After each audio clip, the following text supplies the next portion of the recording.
Hey guys, it's Tombox here coming at you with a new video today, and today we're going to be talking about the best hand trap of the meta, Droll Lock.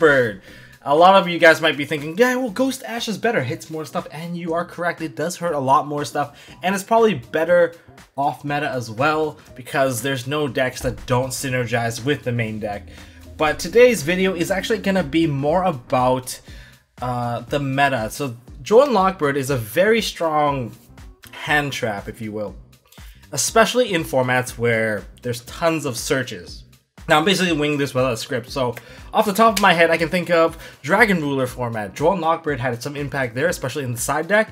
We also had Necros. Necros also had some impact because due to the sheer amount of Manju Surge, the entire deck is a search deck, and one Droll Lock shuts all that down. And now Zodiacs are basically facing the same troubles through this one hand trap, and I dare say that this hand trap has more impact than one Ash Blossom Joyous Spring, just because it stops the entire turn's worth of search by giving them one search to go through.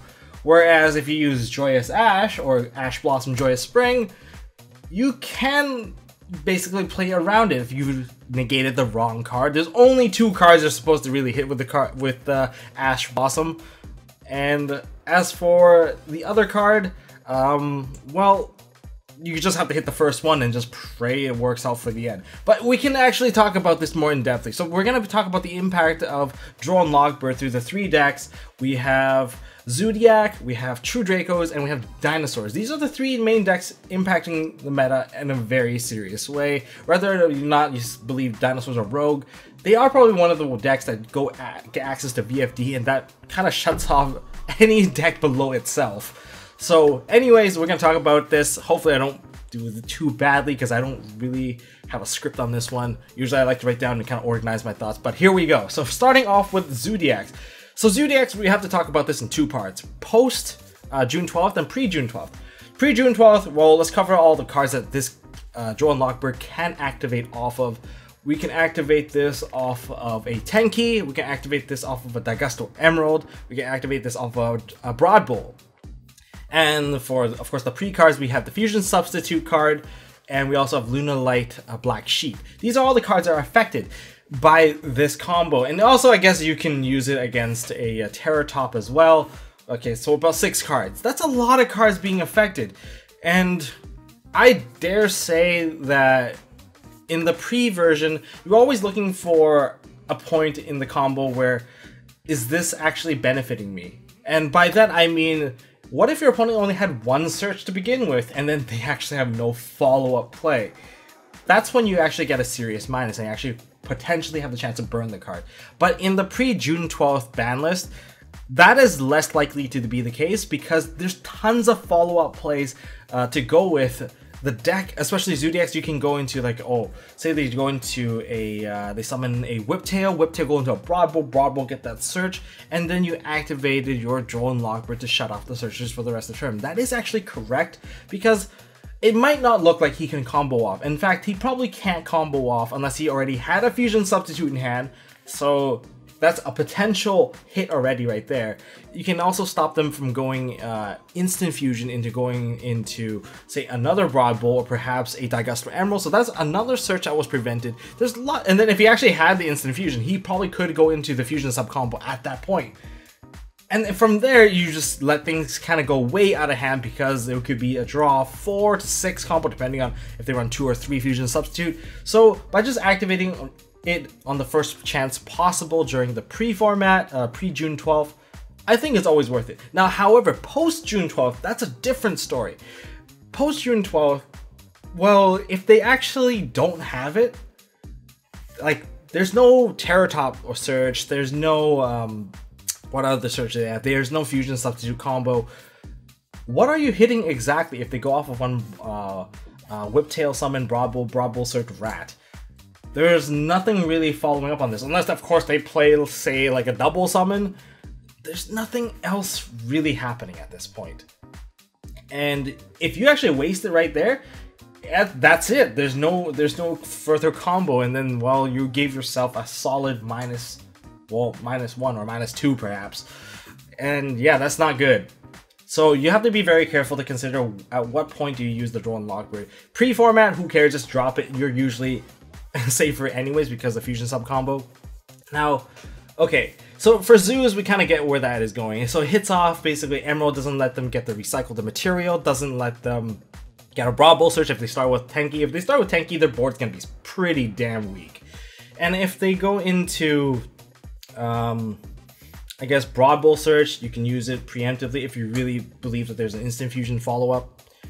And yeah, but by stopping Daigusto Emerald, I think Daigusto Emerald is something that we need to talk about a bit more, which is if you stop Daigusto Emerald from actually shuffling 3 cards back in to get the extra draw, you're making them keep the resources that they spent in the graveyard, and they need to keep that Daigusto Emerald alive to basically shuffle the resources back in, because no one's really running a Zodiac combo as much anymore, and by expending the resources that quickly, they might not be able to actually recover, and the late game won't grind out as well for them.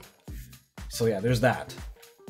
Now, onto the second deck, which is True Dracos. True Dracos, of course, they have the most amount of search. I don't have to tell you this, but by just activating Droll Lock Bird on them, in most cases you will benefit, but where's the maximum benefits? Like, how do you maximize on their demise, basically? If they use a terraforming, you can use it on them and they won't be able to use the Draconic Diagram search. They're not going to be able to, well, follow up with a Heritage. They're not going to be able to follow up with Disciples. What else is there? Well, that's 4 main cards right there. And let's talk about the off archetype cards. They're not going to be able to use the Card of Demise. They're not going to be able to use their pot. They're not going to be able to use, well, I guess 2 pots, Desires and Duality. And that stuns a lot. And even if they go set a bunch of cards, use Card of Demise, and then they draw, say, 3 cards, you can use it on them at that point too. Because if they have any other draw cards in the back row, you're gonna see that their face is gonna be like so sour. They're gonna be so salty against you because it's like, oh my god, you just had that hand drop to shut off my entire turn. And unless they're running like Psyframe Gear Gamma, they're not gonna be able to turn that off, and that is basically the killing point. Now note that if you are running this card, just be careful that you don't use this in conjunction with Max C, because you yourself also won't be able to draw any more cards off of Max C. Not that it matters with the True Draco matchup, but against other matchups like the Dinosaur matchup, well, the Dinosaur matchup, what are your searches that you can use and dump it against them? Is it the Oviraptor? Is it like Fossil Dig, Terraforming? Well, all these cards are very, very useful trigger points for your Droll Lock Bird. Especially if Fossil Dig. Fossil Dig is one of the funniest ones because the moment they use Fossil Dig, normally, what do they go into? They go into Soul Devouring Oviraptor. Oviraptor would get that additional search. By preventing that additional search, you can also like hit off a diagram, of course, but if you prevent that additional search, how are they going to do that diagram combo? Like, they can't use diagram, pop a baby in hand, and go, wow, wombo combo, I set up VFD and everything else and shut you down. No, that's not the case. Even if they go into a terraforming and you shut them off there, that's a really good point. If they use Draconic Diagram, however, and then they use that effect to pop a baby and then you Droll Lock, might not be as effective. However, even if you did do that, the Soul Devouring Oviraptor summoned out will not be able to get that search effect. In other words, you're minimizing the resources that your opponent is getting, you're minimizing the advantages they're getting, and then whenever they expend anything, they're always like a couple turns behind, or maybe they're always short a couple cards to actually extend and kill you.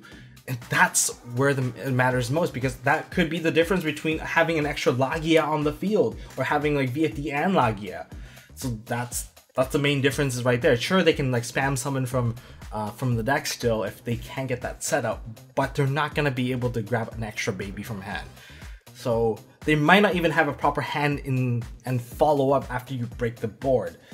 So that's what I'm trying to say, is the power of Droll Lock Bird is ridiculously good in the meta. There's tons of cards to hit and there's tons of turns that it does stun. That's why this is a very heavy impact card, and that's what the meta looks like right now.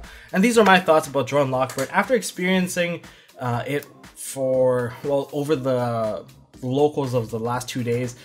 I immediately thought, like, originally I didn't main deck it, and then I was like, you know what, this is kind of a -1 inherently, it doesn't feel so good. Yeah, it actually has so much impact. You skip Basically, it's like skipping your opponent's turn. It almost feels like a maxi almost, except that they can't make a really good board and they can't really extend with their board, especially if you're playing against a meta deck. And those are my thoughts for this card. If you guys have anything to add about Droll Lock, please leave it down in the comment section below. I would recommend you guys to try it out. It does feel awkward. It is a very bad -1 if you are playing against off meta, especially if your locals doesn't have like all the meta decks, like a bunch of zoo players. Yeah, it might not be very beneficial. Maybe consider still siding it for those guys that do have it. But overall, meta impact, I would say better than Ghost Ash. Until then, well, let's proceed to the end phase. Hey guys, thanks for watching. If you like this video, please drop us a like so we know we are doing a good job, and you can also subscribe to MST.TV for more fantastic videos by clicking on the button on the left. Don't forget to check out our partners at Imperium Duelist. They make really high quality mats, including some of my own limited edition release stuff. And if you want to check out one of our past videos, click here on the right. As always, don't forget to hold on to your MST.TV, and I'll see you next time.